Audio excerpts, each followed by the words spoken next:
All right, welcome to our final little lesson over density. And we're going to apply density to some real world problems here. And our first one is what I call the coffee shop problem. Okay, so in Manhattan, there are 15 coffee stops for 100,000 people. Manhattan has approximately 1,602,000 people. How many coffee stops are there? Well, the first thing I need to do is find out how many groups of 100,000 people are in 1,602,000. So I'm going to take my 1,602,000 and I'm just going to divide that by 100,000 and I get 16.02, and this is groups of 100,000. Okay, and I know there are 15 for every one of those groups. So if I take 15 times the 16.02, I get about 240.3. So about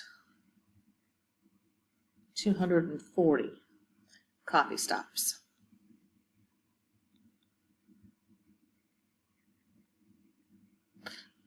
That's about how many coffee stops there are in Manhattan. Okay, moving along. Now I've got Manhattan is approximately 34 square miles. That's the area of Manhattan. What is the density of coffee stops per square mile? So remember, this is my population. I've got a population of 240 coffee stops, and I'm dividing it by my 34 square miles. And I get 7.0588.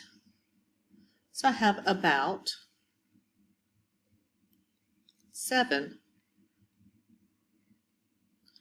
coffee stops per square mile.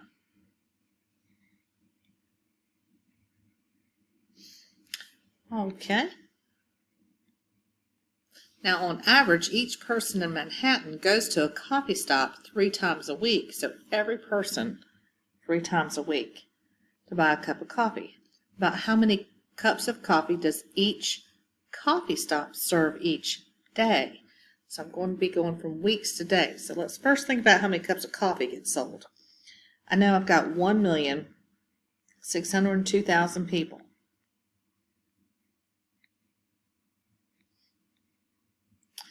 And they go to a coffee stop 3 times a week and get a cup of coffee. So that is 3 coffees a week.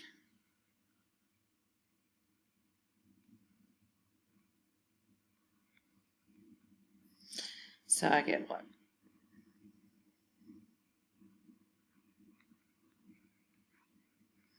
$4,806,000 cups of coffee per week. Okay, now I want to know how many cups of coffee does each coffee stop serve. So this gets broken out amongst my 240 coffee stops. So then I end up with 20,025 cups per week per shop. Now I got to think about this. If that's how much each shop is doing in a week, I need to divide by 7 to convert my weeks to days. So when I do that, it's about 2860.714. So about cups per day.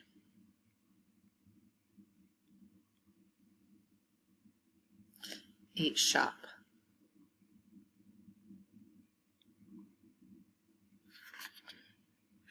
So we're applying some density properties here where we're thinking about how much of something is squeezed into a certain area, basically. The mass that's in there. Okay. Here's another one where we're going to look at population density. All right, the 2015, New Jersey was the most densely populated state. I'm not sure if that's true, but we'll go with it. Okay, this was their population, 8,957,907. And here's their square miles. So what's the approximate land area of the state of New Jersey to the nearest mile? Remember, our population density, so I'm going to say pop D, was total pop, or population, and it was divided by land area. So now we're going to go here, and we know that the population density, that's people per square mile, and then we take our total population. And I'm going to use X for my land area. That's just going to be my variable I'm going to use to represent it. So if I multiply the opposite divided by X, it's multiplied by X on both sides.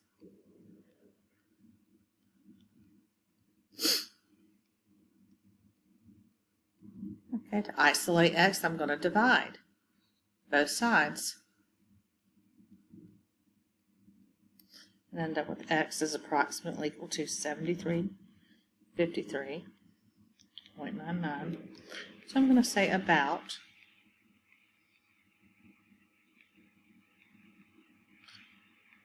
square miles. That's to the nearest square mile. Would be the land area of the state of New Jersey. All right. A couple more. These get a little more complicated, I think, because we've got some conversions in here. 98 cut boulders are being brought in to help prevent further erosion on a portion of the coastline, beach erosion. Each boulder has been roughly cut into a cube. Okay, that's important to me. Side lengths that are 0.8 meters. Okay, the stone in the boulders has an average density 3,000 kilograms per meters cubed. Okay, find the average weight of each boulder in pounds. Okay, so the first thing I'd want to do is I'm looking up how much it does 1 pound. If I'm going to go into kind of, finding my mass, how many grams does that equal? And I looked it up, and it's 4,592 grams. And that's just something you want to look up.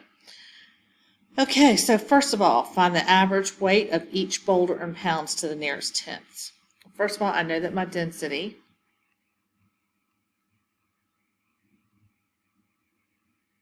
is equal to my mass, which is what I'm looking for, and it's going to be divided by my volume. The volume is going to equal that 0.8, and since it's a cube, and that's going to be cubed, so my volume is going to be 0.512 meters cubic meters. Okay, so this is the volume of the boulder.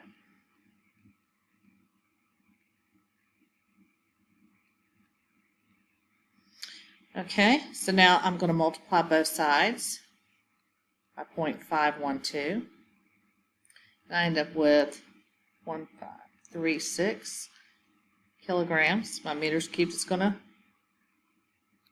cancel out. That equals my mass. Now I have to convert. I'm sure you remember that term dimensional analysis, and brings back shivers. So I'm starting out with this many kilograms. I don't want kilograms. So I'm going to put kilograms in the bottom here so they cancel out. And I know that's 1,000 grams. I also don't want grams. So I'm going to put my 453.592, and that's my 1 pound, 1 lb. And when I'm cancel, and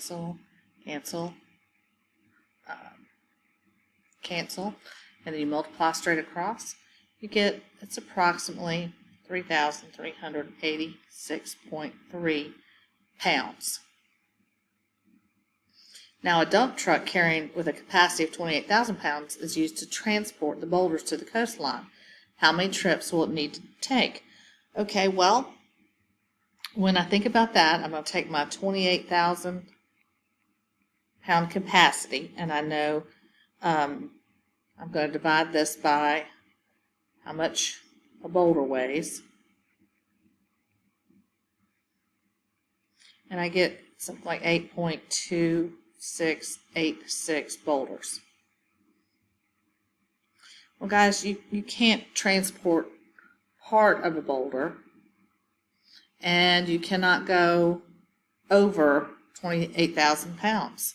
So that's going to put some restrictions on me. So I can only do 8 boulders per truckload. Well, I've got 90 boulders, so I have to think about my trips. So if I do, or I got 98 boulders, 98 divided by 8, I get 12.25. So I have to take 12 trips with 8 boulders, and then 1 trip with 2 boulders. So 13 total trips. Okay, we only got a few minutes left on this recording. We'll see what we can do with this one. I do want you to notice here, the height is really from here to here, but they're using the 6-foot measurement for the height. So my height equals 6 feet.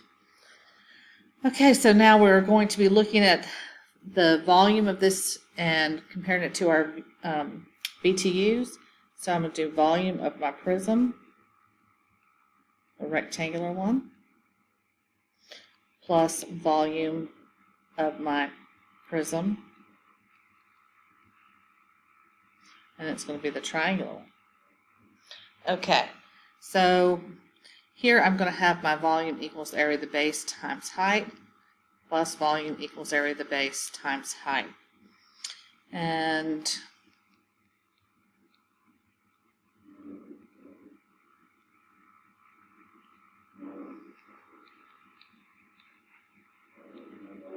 okay, so that's there. And then here I'm going to have 18 times 6 divided by 2 times 24.